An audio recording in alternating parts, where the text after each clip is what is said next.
i japin një mesazh shumë të qartë Bufit dhe Knetës, duke vendosur një gur për të rindërtuar atë parti që sot s'është më parti. Çfarë parti është?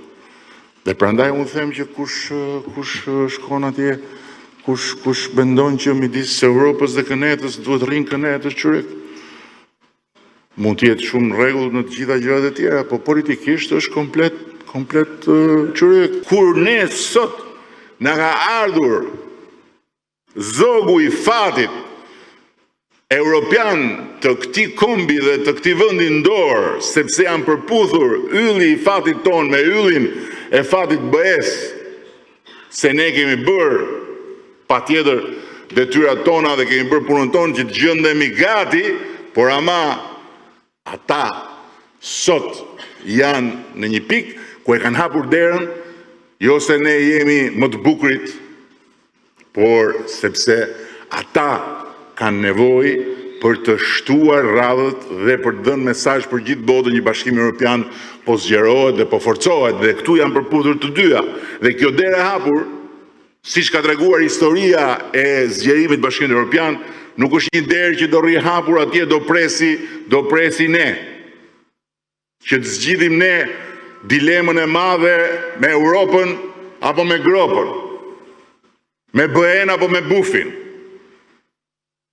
Është e hapur si një mundësi tani, siç ka ndodhur në të shkuar.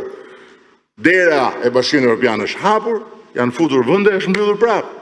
Dhe kujt ju thot që po ç'është kjo punë me Edi Ramën, që ka dalë rrugëve dhe thot më jepni mandatën e 4 t'ju fus Bashkimin Evropian, s'kishte mundësi dhe nuk i dolën 3 mandate, duhet i thoni, po mirë, dakord, Edi Ramës nuk i dolën 3 mandate, se pas ka fajin Edi Rama.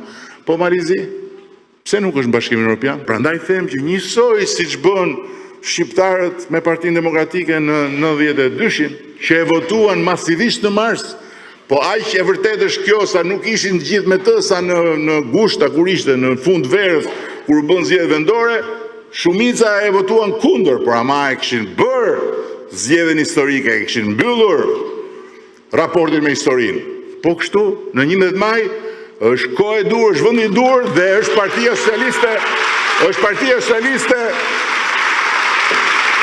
në kohën dhe në vendin e dur.